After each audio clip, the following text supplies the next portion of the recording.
Hi, this is Carol, and we are so excited to welcome you aboard the beautiful Ovation of the Seas.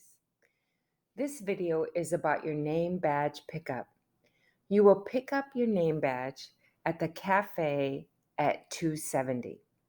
That is on deck 5, aft. Aft means that it's at the back of the ship.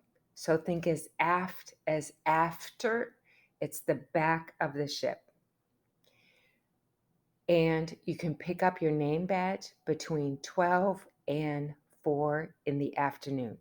So some of you will be boarding earlier or later. You should have a time to board. If you can't make this, don't worry. You can get your name badge the next day. So not to fret if you miss this. Here's a picture of the cafe at 270. And this is a place where you can get salads, sandwiches, wraps, or snacks.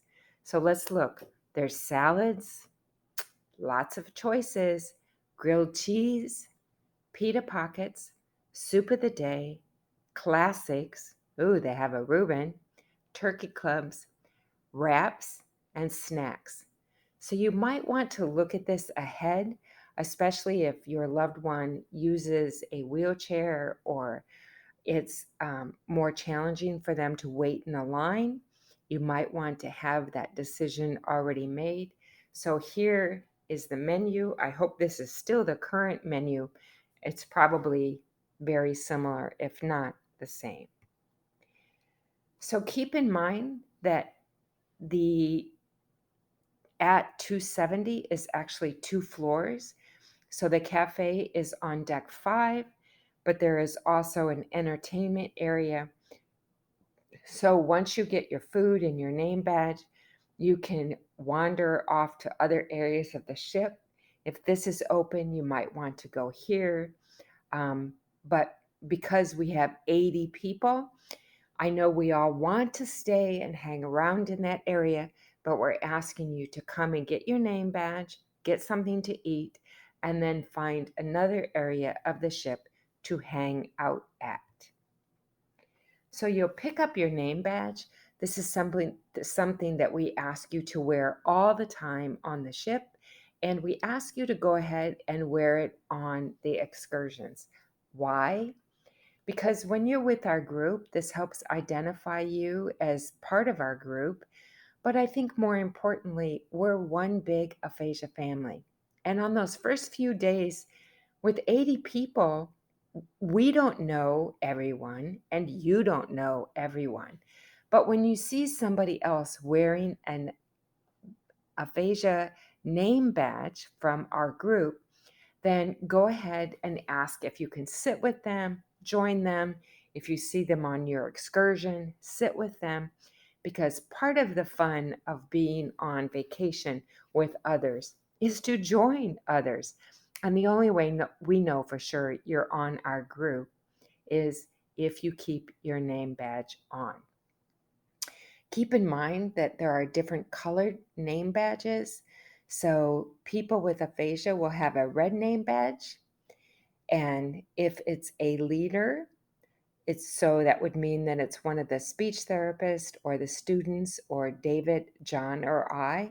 We will be wearing a black name badge.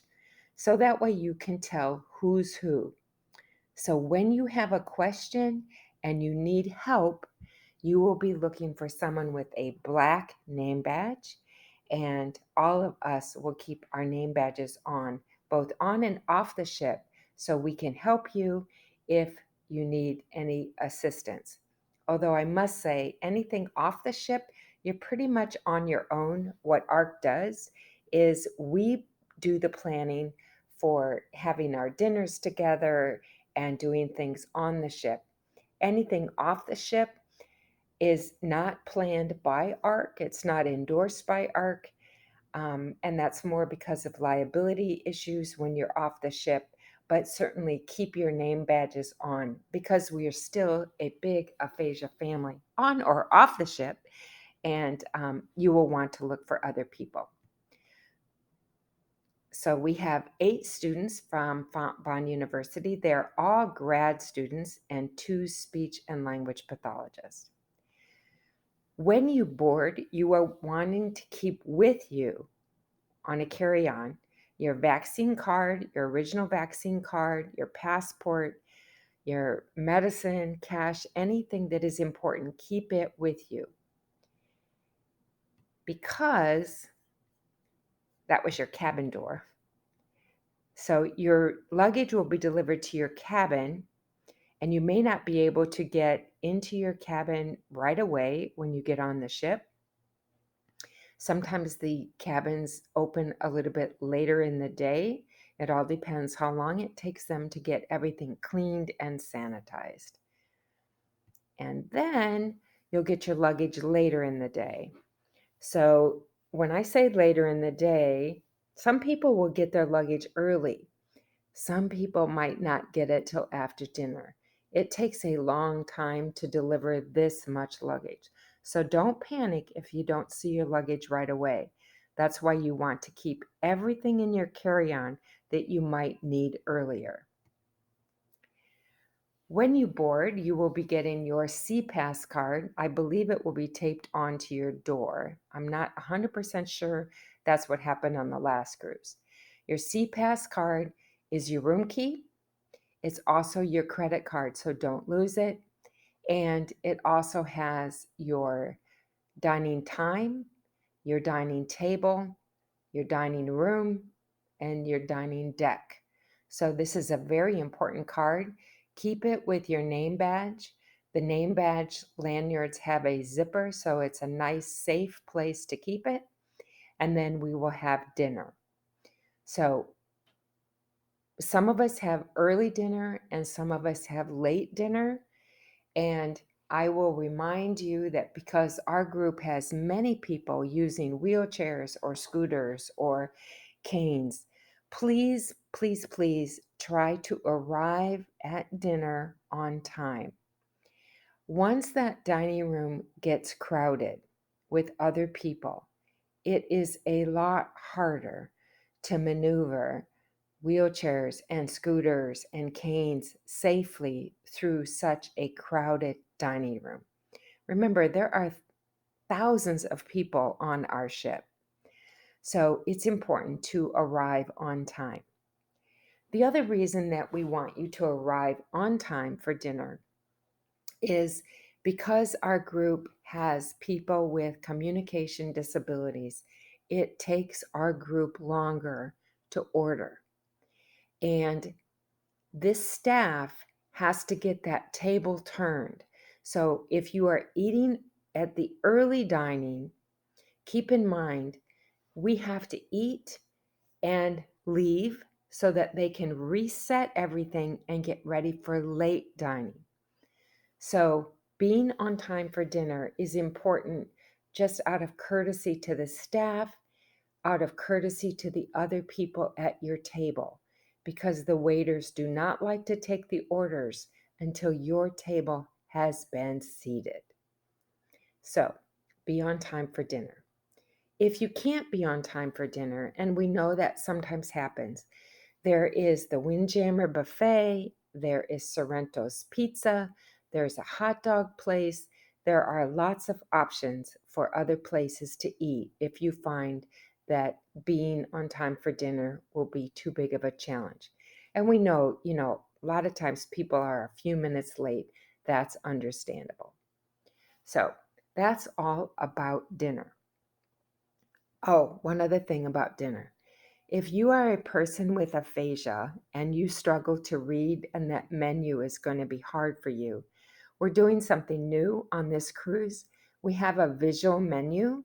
Now, it won't have everything on it because their things are fancy and they change every night. It's impossible for us to make a visual menu for all of those things, and we don't know them ahead.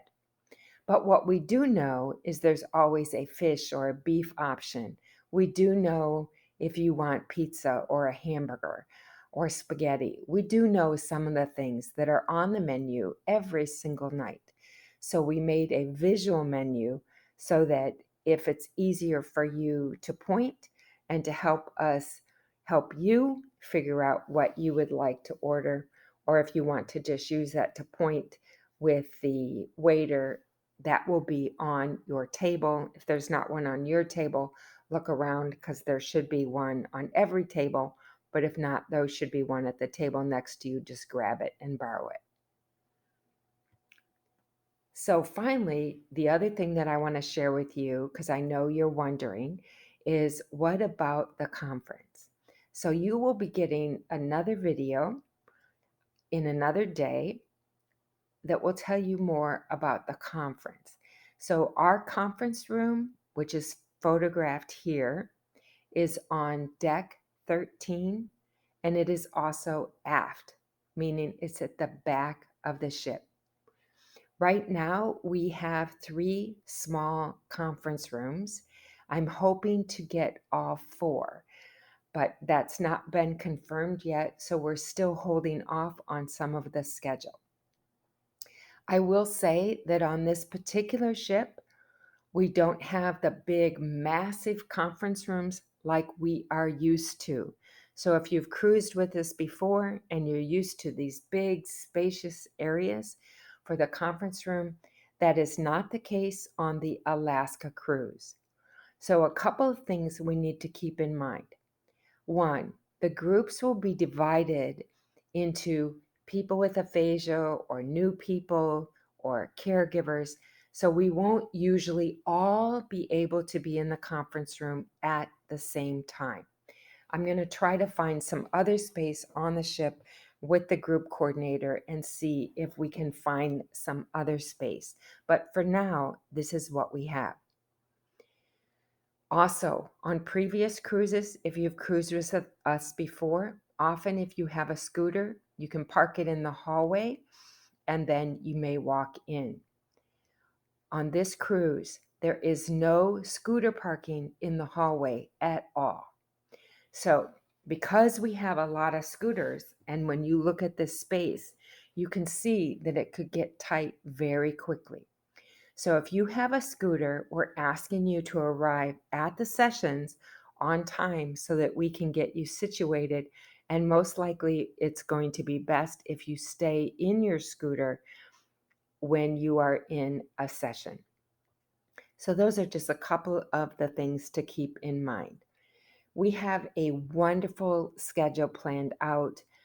The most important thing is just having time to connect and converse and share your challenges and experiences with other people in these groups. So I think you will have a wonderful time on the ship and in the conference room.